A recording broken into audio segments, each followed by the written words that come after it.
இந்த அண்டவெளியோட முழு ஆதிக்கமும் நிறைந்த அந்த சூரிய பகவானோட ஆளுமை கொண்ட சிம்ம ராசியில் பிறந்தவங்க நீங்கள். உங்களோட வாழ்வியல் விழுமியங்கள் பற்றியும் உங்களோட அசாத்தியமான மனோதிடத்துக்கு பின்னால் மறைஞ்சு கிடக்கிற அந்த புரியாத தனிமையை பற்றியும் நாம் ஏன் இவ்வளவு ஆழமாக விவாதிக்க வேண்டியிருக்கு அப்படின்னு நீங்கள் கேட்கலாம். உண்மையை சொல்லணும்னா அன்பு நேயர்களே, ஒரு சிம்ம ராசிக்காரோட அகராதியில் வஞ்சகம் அப்படிங்கிற சொல்லுக்கே இடமில்லைங்கிறது தாங்க நிதர்சனம். அறநெறி தவறாத உங்களோட செயல்பாடுகள் எல்லாமே எப்பவுமே சத்தியத்தின் வழியில் தான் நிற்கும். உண்மைக்கு சிறிதும் புறம்பான வழிகளில் எதையும் சாதிச்சிடணும் அப்படிங்கிற எண்ணம் உங்களோட ரத்தத்திலேயே கிடையாதுங்க. தன்னலம் அப்படின்னு கொஞ்சம் கூட பார்க்காம ஒரு பேரன்பின் உற்றார் திகழறவங்க நீங்கள். நான் மட்டும் நல்லா இருந்தால் போதும் அப்படிங்கிற அந்த சின்னத்தனமான சிந்தனையை நீங்கள் மனசார வெறுக்கிறீங்க. தன்னை சார்ந்திடக்கூடியவங்க, தன்னை சுற்றி இருக்கிற சமூகமும் அப்படின்னு ஒட்டுமொத்த மனிதாபிமானமும் தலைக்கணும் அப்படிங்கிற அந்த ஒரு பொதுநல வேட்கை உங்கள் ஒவ்வொரு சுவாசத்துலேயுமே கலந்துருக்குங்க. இந்த பிரபஞ்சத்தோட பேராற்றல் சிம்ம ராசினருக்கு கொடுத்துருக்கக்கூடிய ஒரு அறிவு கூர்மை இருக்கே, அதுக்கு ஈடு இணையே கிடையாதுங்க. உங்களோட அந்த நுட்பமான புத்தியும் கூர்மையான பகுத்தறிவும் எத்தகைய சூழ்ச்சிகளையும் முன்கூட்டியே கணிச்சுடுற வல்லமை கொண்டது. அதனால தான் சொல்கிறேன், யாராலும் உங்களை அவ்வளவு சீக்கிரமாக ஏமாத்திடவோ அல்லது மதிமயக்கி வீழ்த்திடவோ முடியாதுங்க. இதுதான் உங்களோட அந்த கம்பீரமான ஆளுமைக்கு ஒரு சான்று. ஒரு சிம்ம ராசிக்காரருக்கு நிகராக வேறு யாரையுமே நிறுத்தி பார்க்க முடியாதுங்க. உங்களோட வெற்றியாக இருந்தாலும் சரி, இல்லை தோல்வியாக இருந்தாலும் சரி, அது எல்லாமே உங்களோட சொந்த முடிவுகளை சார்ந்தது தாங்க. ஒரு காரியத்தை முன்னெடுத்து செல்றதுலையும் அதை வெற்றிகரமாக முடிக்கிறதுலையும் உங்களோட பங்கு ரொம்பவே பெருசுங்க. அதுபோல் நீங்கள் வாழ்க்கையில் எதையாவது இழக்கிறீங்க அப்படின்னா அதுவும் உங்களோட சுய விருப்பத்தின் அடிப்படையில் தாங்க நடந்திருக்கும். மற்றவங்க யாரோட கட்டாயத்துலேயும் அது நடந்திருக்காது. சமூகத்தோட எல்லா தரப்பு மக்கள்கிட்டையும் ரொம்ப எளிதாக பழகி இரண்டரை கலந்துட உங்களோட அந்த அலாதியான ஸ்டைல் இருக்கே, அது உங்களுக்கு ஒரு பிரம்மாண்டமான நட்பு வட்டத்தையே உருவாக்கி தரும். அதிகார மட்டத்தில் இருக்கிறவங்க தொடங்கி சாமானியர்கள் வரையும் எல்லாருமே உங்களோட அந்த வசீகரமான பேச்சையும் பண்பையும் பார்த்து அப்படியே மெய்மறந்து நிற்பாங்க. இத்தகைய சிறப்புகளை கொண்ட சிம்மராசி அன்பர்களுக்காகவே ஸ்பெஷலாக டிசைன் பண்ணப்பட்ட இந்த தகவல் தொகுப்பு உங்களோட எதிர்கால நல்வாழ்வுக்கு ஒரு கலங்கரை விளக்கமாக அமையுங்கிறதுல துளி கூட சந்தேகமே வேண்டாங்க. தற்போது வாழ்வில் ஒரு விதமான தேக்க நிலையை எதிர்கொண்டு மனசோட ஆழத்தில் கவலையை சுமந்துட்டு இருக்கிற சிம்மராசி அன்பர்களுக்கு இந்த உரையாடல் ஒரு புது விடலை நோக்கி உங்களை அழைச்சிட்டு போக போகுது. ஓயாத உழைப்பு, தளராத போராட்ட குணம், இதையெல்லாம் வச்சு உங்கள் இலக்குகளை அடைய நீங்கள் எவ்வளவு கஷ்டப்பட்டு முயற்சி செஞ்சாலும் ஒரு விதமான சூன்ய நிலைக்கு உங்களை துரத்திக்கிட்டே இருக்கிறத நீங்கள் கவனிச்சிருப்பீங்க. பல்லாயிரம் பேர் உங்களை சுற்றி இருந்தாலும் நீங்கள் மனசுக்குள்ளே ஒரு தனிமையை உணர்றீங்க பாருங்கள். அது ரொம்பவே கொடியதுங்க. என்னை முழுசாக புரிஞ்சுக்க ஒரு ஜீவன் கூட இல்லையே அப்படிங்கிற ஏக்கம் உங்களோட அந்தரங்கமான வழிகளில் ஒன்று. சிம்ம ராசினரோட அந்த உன்னதமான உணர்வுகளையும் மனக்குமரல்களையும் ஆழமாக புரிஞ்சுக்கிற பக்குவம் கொண்டவங்க உங்கள் வாழ்க்கையில் கிடைக்கிறது ரொம்பவே அபூர்வங்க.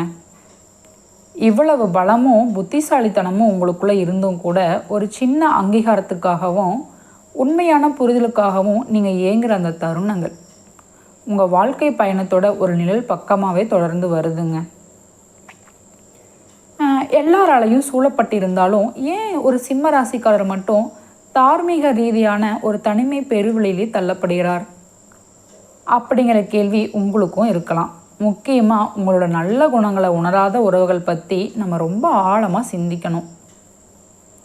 ஒரு சிம்ம ராசினரோட வாழ்க்கையில் நிழலாக தொடர வேண்டிய அந்த வாழ்க்கை துணை கூட உங்களோட அகந்தையை தாண்டி உள்ளுக்குள்ளே இருக்கிற அந்த மென்மையான அன்பு மனசை புரிஞ்சுக்க தவறுறாங்க. இது ஒரு பெரிய முரண். உங்களை சார்ந்திருக்கிறவங்க உங்களோட நேர்மையான பேச்சையும் தெளிவான காய் நகர்த்தல்களையும் தப்பாக புரிஞ்சுக்கிட்டு உங்கள் மேலே ஒரு நெகட்டிவ் பிம்பத்தை சுமத்திடுறாங்க. இத்தகைய புரிதல் இல்லாத சூழல் வாழ சிம்மராசி அன்பர்கள் நம்ம யாருக்காக இவ்வளோ கஷ்டப்படுறோம், யாரோட நல்வாழ்வுக்காக நாம் இவ்வளோ சுகபோகங்களையும் தியாகம் செய்கிறோம் அப்படின்னு ஒரு யுக்தியோட விளிம்புக்கே போயிடுறாங்க. நீங்கள் அணுவணுவாக செதுக்கிய அந்த உறவுகளே உங்களை ஒரு அந்நியராக பார்க்குறதும், காரணமே இல்லாமல் கோபத்தையும் வெறுப்பையும் காட்டுறதும் உங்களை மனசளவில் ரொம்பவே புண்படுத்தும். இருந்தாலும் ஒன்று மட்டும் தெரிஞ்சுக்கோங்க, காலச்சக்கரம் சுழலும் போது உங்களோட அருமையும் நீங்கள் செஞ்ச தியாகமும் எல்லாருக்குமே புரியும். ஆனால் அந்த புரிதல் வரும்போது காலம் ரொம்ப கடந்திருக்க வாய்ப்பு இருக்குது. அதனால் நேரமும் காலமும் உங்கள் கைவசம் இருக்கும்போதே உங்களை சுற்றி இருக்கிற உண்மைகளை நீங்கள் புரிஞ்சுக்கணுங்க. அதுதான் ஒரு புத்திசாலியோட அடையாளமும் கூட. சிம்ம ராசினர் எப்போ எவரோட இணையணும், எப்போ எந்த முடிவை எடுக்கணும் அப்படின்னு ரொம்ப விழிப்புணர்வோடு இருக்கணும். ஆற்றலும் இளமையும் இருக்கிற காலத்திலேயே சேர வேண்டியவங்களை சரியாக தேர்ந்தெடுத்துக்கோங்க. இல்லைன்னா பிற்காலத்தில் வர ஞானம் வெறும் சாம்பலாத்தாங்க நிற்கும். இலக்குகளை நோக்கி பயணிக்கும்போது வீணான மனக்கவலை தூக்கி எரிஞ்சிடுங்க. முக்கியமாக 30 வயசுக்குள்ளே இருக்கிற சிம்மராசி இளைஞர்களுக்கு இத்தகைய தெளிவான பார்வை கிடைச்சிடுச்சுன்னா நீங்கள் ரொம்ப குறைவான வயசுலேயே உலகம் வியக்கிற ஒரு வெற்றியாளராக மாறிடுவீங்க. உங்களை சுற்றி இருக்கிறவங்க உங்களை புரிஞ்சுக்கலைனாலும் பரவாயில்லைங்க. உங்களை ஒரு முன்மாதிரியாக வச்சுக்கிட்டு உங்கள் பின்னாடி ஒரு பெரிய கூட்டமே நிற்கிறங்கிறத மனசில் வச்சுக்கோங்க. உங்களோட ஒரு சின்ன வழிகாட்டுதலுக்காக எத்தனையோ பேர் காத்துக்கிட்டு இருக்காங்க. அதனால் மற்றவர்களை பற்றி கவலைப்படாமல் முன்னேறி போங்க. இந்த பிரபஞ்சம் உங்களுக்காக ஒரு பிரம்மாண்டமான அரியாசனத்தையே காத்திருப்பில் வச்சுருக்கு.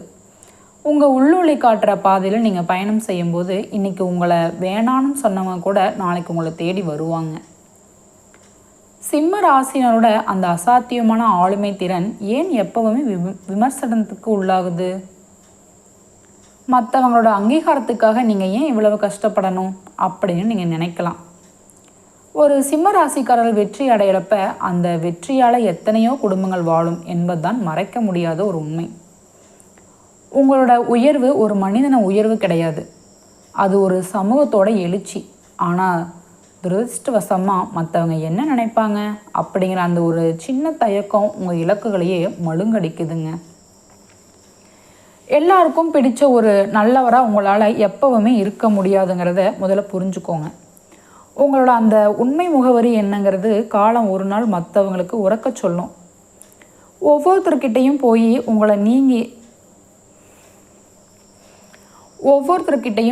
உங்களை நீங்கள் நிரூபிக்க நினைக்காதீங்க. அது உங்களோட நேரத்தை வீணாக்குற வேலை. உங்களோட மௌனமே உங்களோட மிகப்பெரிய ஆயுதமாக இருக்கட்டும்.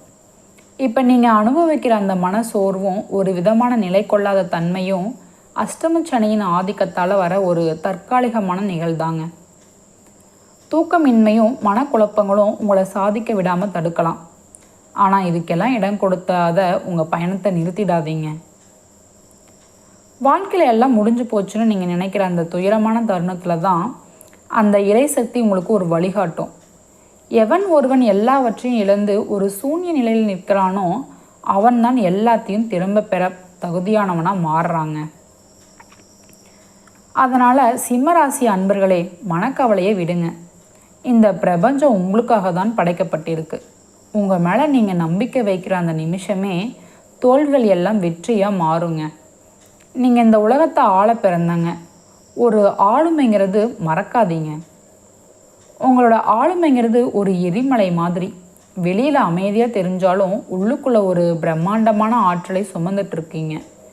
இனி வர காலங்களில் உங்கள் மனசில் இருக்கிற நீண்டகால கனவுகள் எல்லாம் நிறைவேறப் போகுது. உங்களோட இல்லற வாழ்க்கையும் வாழ்வியலும் ஒரு தேவலோக இன்பத்துக்கு இணையாக மாறப்போகுதுங்க. குலதெய்வங்கள் எங்கேயோ இருக்குன்னு தேடாதீங்க. உங்கள் வீட்டிலேயே ஒரு தீபம் ஏற்றி வச்சு அந்த சுடரில் உங்கள் குலதெய்வம்னு முன்னோர்களும் இருக்கிறதா நம்பி வழிபாடு செய்யுங்க. அது உங்கள் வம்சத்தையே தலைக்க செய்யுங்க. தினமும் காலையில் சூரிய பகவானை நமஸ்காரம் பண்ணுறத ஒரு வழக்கமாக வச்சுக்கோங்க. சூரியனோட அனுகிரகம் இருந்தால் போதும். மற்ற கிரகங்கள் சாதகமாக இல்லைன்னா கூட அந்த சூரிய பிரகாசம் உங்கள் வாழ்க்கையை ஒளிரச் செய்யும். உங்களோட கண்ணீர் எல்லாம் பனித்துளி மாதிரி கரைஞ்சு போகுதுங்க. உடலை தூய்மையாக செஞ்சதும் மனசார முருகப்பெருமானை நினச்சி ஓம் முருகா போற்றி அப்படின்னு 3 தடவை சொல்லுங்கள். உங்கள் வீட்டில் சாம்பிராணி புகையும் கற்பூர ஒளியும் பரவட்டும். அது எதிர்மறை சக்திகளை ஓட்டிடுங்க. வாரத்துக்கு ஒரு தடவை அருகில் உள்ள முருகர் கோயிலுக்கு போய் மனபாரத்தை இறக்கி வச்சுட்டு வந்துடுங்க. உணர்ச்சிகளை கட்டுப்படுத்தி முகத்தில் ஒரு புன்னகையை வச்சுக்கோங்க. அதுவே உங்கள் பாதி கவலையை தீர்த்துடும். எலுமிச்சம்பழம், கல்லுப்பு இதையெல்லாம் வச்சு திருஷ்டி கழிக்கிறது ரொம்பவே நல்லது. முக்கியமாக வயசான முதியவர்களுக்கு உங்களால் முடிஞ்ச ஒரு சின்ன உதவியை செய்யுங்க. ஒரு வேளை உணவாக இருந்தாலும் சரி, அது உங்கள் பாவங்களை தீர்த்து பெரிய புண்ணியத்தையே தருங்க. இந்த மாதம் உங்களுக்கு பணவரவு அதிகமாக போகுது. தடைப்பட்ட காரியங்கள் எல்லாம் நல்லபடியாக முடிய போகுது.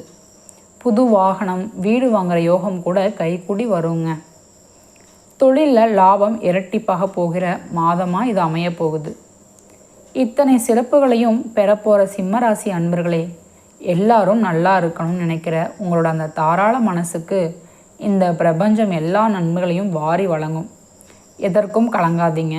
உங்களோட வெற்றி பயணம் இனிதே தொடரட்டும். நன்றி, வணக்கம்.